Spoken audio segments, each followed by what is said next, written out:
Hello, this is an introductory video to EDAD 635 School Personnel Management.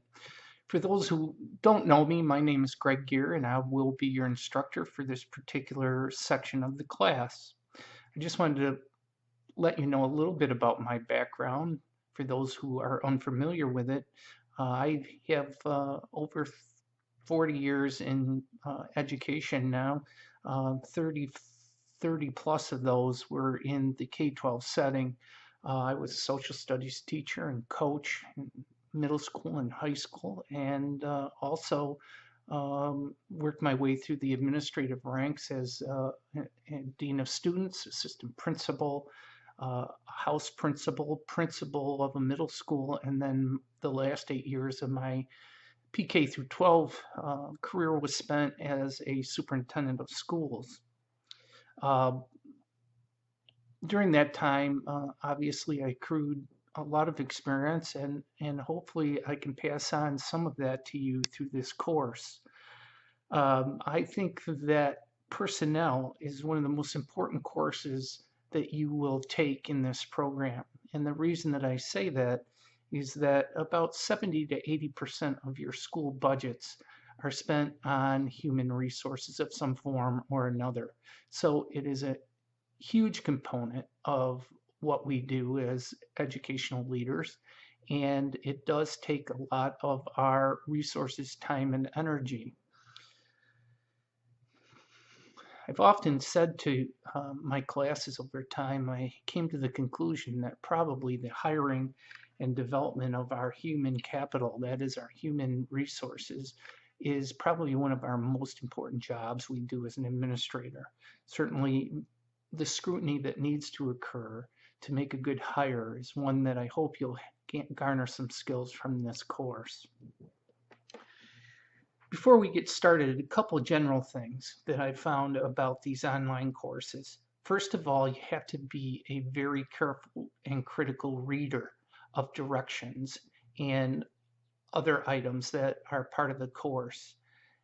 We don't have the luxury of the give and take of the face-to-face environment, so it's very important to make sure that you read carefully and synthesize all of the material from directions to actual classroom material. With that being said, I would encourage you, if you do have questions about anything, to first find somebody in your class that may be able to help you. But of course, I'm always here to help you understand the material and also if there are any questions on the assignments. A quick course overview would include the major components are lectures and PowerPoints. A lot of the material is organized around your textbook.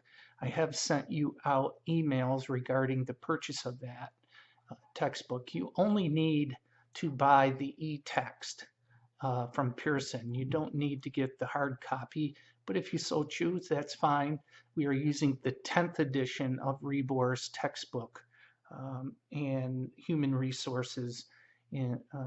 So make sure that you get the right edition. It's the 10th again. There's been some previous editions. They're getting harder to come by, but again, the e-text is a quick way to get a hold of the textbook because you need to hit the ground running.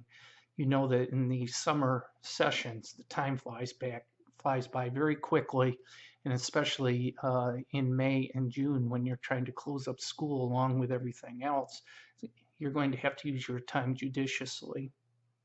So first of all, lectures and PowerPoints. There's discussions for you to take a look at. These are usually some types of in-basket activities.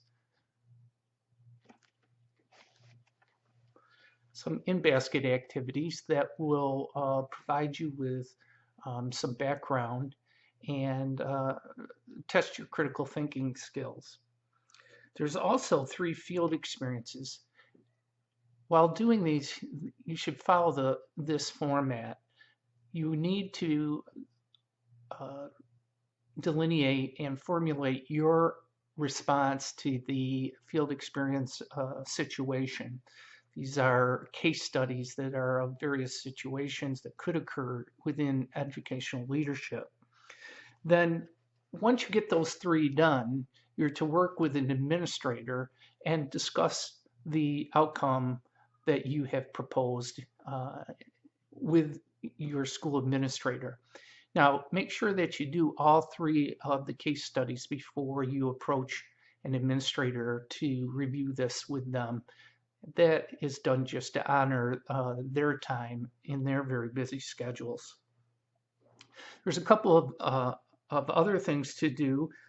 There is a midterm exam. It is a research paper. You will find the topics of the research paper that you will write about on the second page after the directions. Your name will be there and your topic will be listed. Please know that these are to be done in APA 6th edition style. Pay attention to this carefully because this is a component of your grade, along with grammar, punctuation, and sentence structure. The expectation is that you will write at a graduate level of scholarship. This oftentimes can be a situation where some folks fall down. They don't spend enough time actually on the mechanics of the paper. So that is available to you. I would suggest that you get to work on them as soon as you can. Read the directions very carefully because it is a multiple step assignment. Amongst that is to interact with a classmate through Skype. So you're going to have to learn how to do that. There's a free download that you can use.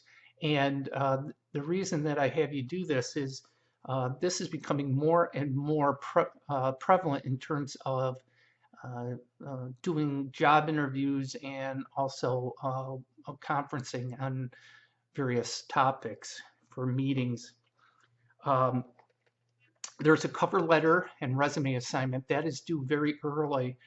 So that's also something for you to get to work on. Now consider this, when you're doing the cover letter and resume, you are doing it in the vein that you are looking for an educational leadership administrative position, not a teaching position. So make sure that you approach this assignment from that perspective. One of the things that I've found out from feedback from my previous students about this is that this is a very useful exercise for them because they keep this and they often used it as a foundation for applying for positions as they moved ahead through the process of trying to secure a leadership position. In general, I would say the following things to you. One is you cannot procrastinate. You have to work on this course every day, and that means every day. In the abbreviated schedule, it's very important that you devote your time to this course. It's going to go by very quickly.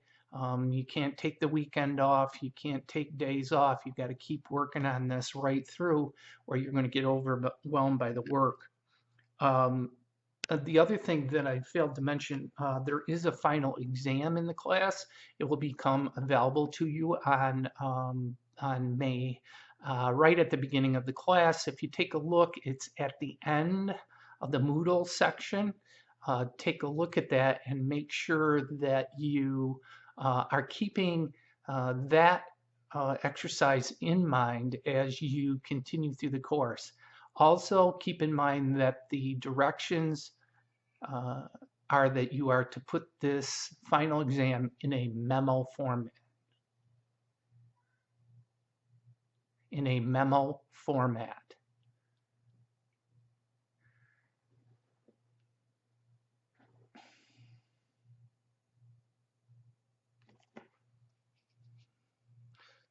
With that being said, I am going to sign off. If you need to contact me, I will be on line most every day at various components. If I'm online, feel free to email me, chat room, or even Skype with me. Um, Also, my phone number is on the syllabus, my cell phone number. Please only use that for emergencies. I will be checking in from time to time using this medium. So with that, let's get started, and my best to you, and learn something.